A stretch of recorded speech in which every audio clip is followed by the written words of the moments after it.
Hello and welcome to my very small and concise video blog response to the work of Project Camelot.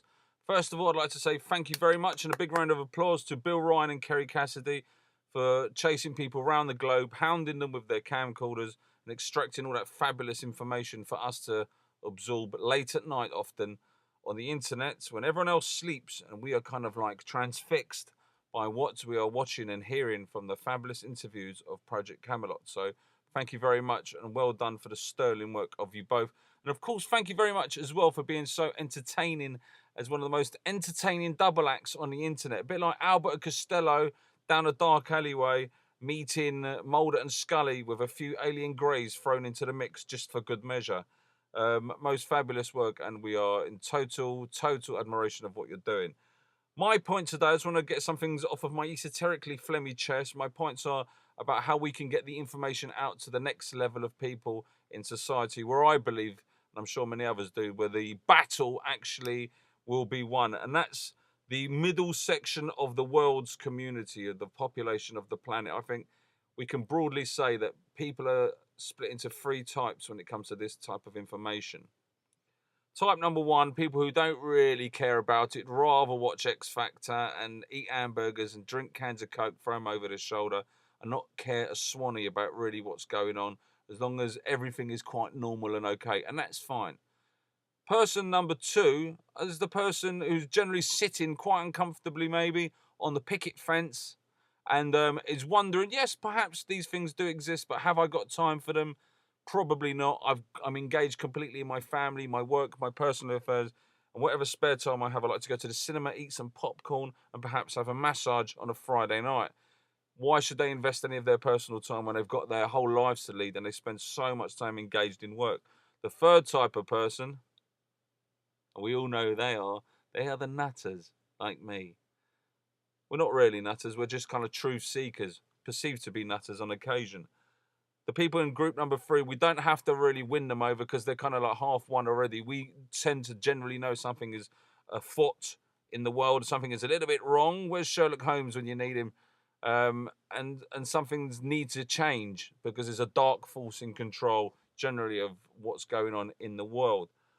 The people in group number two, if we could get more information, more concise, readily digestible and easy to understand and kind of stuff which is provable to people in the group number two, I think that we could win the war hands down because we'd have such a vast majority on our sides that no one's going to really be able to like turn them any other way. Now, the problem is that I find, and I'm sure other people find this problem, is that often, even with your own circle, within your own circle of friends, even people who you've known for years are incredibly intelligent, well-read, academic, whatever the case may be, don't want to talk about the Yeti. They don't want to talk about alien greys with big heads. They're not really interested in what motherships are floating around above Stockholm in July 1956. They're not interested in any of that. You have to present, we have to present, the world has to present information to these people which grasps their attention and kind of holds their attention while we feed them the facts or the kind of perceived facts. So my point is this, is that we need to round off and make information for the middle group of people more concise and kind of more provable, if you like, if there's one for a better word, more provable to them so they can immediately watch something and go, yes, maybe this does hold water, or it's quite interesting as well. And of course, I will then watch it to its conclusion and think about it, not just watch a bit of it and going, yeah, that was all right, because that ain't of any use to anyone. What we need is people who are intellectual, who are clever, whatever, who have common sense, who are in good jobs, in positions that keep the machine oiled and working. We need those people to say to themselves, yes, maybe something is wrong. Maybe the media is feeding me a feed which is biased. Maybe there are other bits of information out there that are valid and I should take on board and spend a little bit of my time absorbing. And that's where the battle is, because I've got friends that I spend lots of time with who never ever will speak about any of these things because it doesn't mean a jack's eye to them. It means nothing to them. It's just the last thing on their list after work, family, going on holiday, everything is a lot, and understandably so. We're here for 70 years on this planet, vaguely, averagely. Why bother wasting time thinking about little men with big heads creeping up in the middle of the night and pinching you? So how can we change that?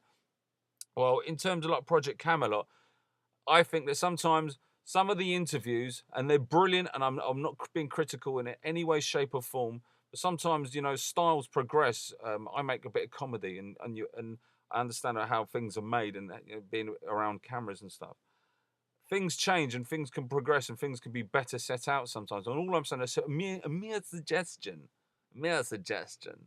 is that perhaps at the beginning of an interview, a bit more of a kind of concise, bespoke um, piece of information about the person who's about to be interviewed is given. And I know sometimes Bill and Kerry do that, and they have limited kind of time and funds and everything else.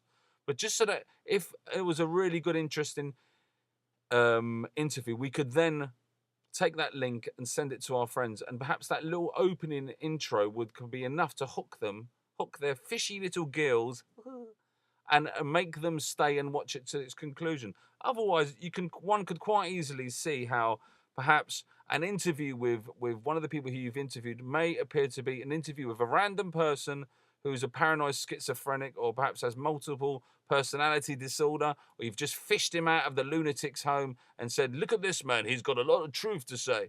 Obviously, we know that you kind of research who you're interviewing. We know that you kind of put work into the background. You're not just going to interview any old geezer from underneath Waterloo Bridge who's just come out and said, I have been in the presence of aliens for 30 years. Obviously, some groundwork has to be done, but in terms of getting information out to the next demographic of people, we need to prove to them, somehow it needs to be proven to them, that this person is bona fide. This person is kind of, he does come from a certain place and time in the world, and what he has to say or she has to say is very, very important. Obviously, it's incredibly difficult if they're a whistleblower and they can't reveal everything. But some kind of method of doing it, some kind of just intro, some bespoke intro, which is a bit more in depth, I feel is as important as the interview itself. Otherwise, I mean, I know many good actors who could quite easily research lots of information, and just because they want to be in front of a camera, and just because perhaps they crave a bit of attention, and maybe they do have some kind of mental disorder, could quite easily pull the wall over many people's eyes. And there is a lot of that on the internet. So we have to be very careful in the way we present information. The other thing I think that could be a very good idea, and it's only an idea from a very simple, humble man in a simple, humble home in the simple, humble part of the UK, and it's a simple idea, is that perhaps someone out there who's a good amateur documentary maker, and there's plenty of you, could work with Project Camelot and take the best kind of top 20% of what they've discovered, and kind of the ideas that can collate with one another and stuff that can be substantiated, and fit those jigsaw pieces together and make the Project Camelot documentary that we all need. Good hour and a half, 2.5 hours, or maybe 2 hours max, stuffed full of all the greatest bits of information, bits of interviews, stuff that can work together. And that documentary could be key in getting the information, getting this great information and the name of Project Camelot out to a bigger and wider demographic. You see what I mean? There's a lot of great documentaries on the net about 9/11, about religion, about the monetary system, about many, many things which are kind of related. And because they've got archive footage, and they've got access to some kind of, because of things, if it's religion, for example, you've got all the books from all the religions, you've got the Quran, and you've got the Bible, and you've got the all the books from all religions, so you can make reference to parts of information that people can then kind of openly see and say, well, yes, I've read that, or I've seen that, or I understand that. With what's happening with Project Camelot, because a lot of it is black ops and kind of hidden agenda and everything else, there's very little that can be shown in an interview. But perhaps if it was the best of it was compressed and collated, that 1 hour, 2 hour documentary could be a great opener for people in the middle ground who we need to win the minds of. And that's all I've got to say, really. Keep up the fabulous work. I hope no one wants to assassinate me now, because I'm quite a simple man. That's my cat over there having a snooze. I'm quite a simple guy, quite a nice bloke, really. I wish peace and love to everyone, and may you have a fabulous life and weekend. And I shall maybe see you another time. Cheerio.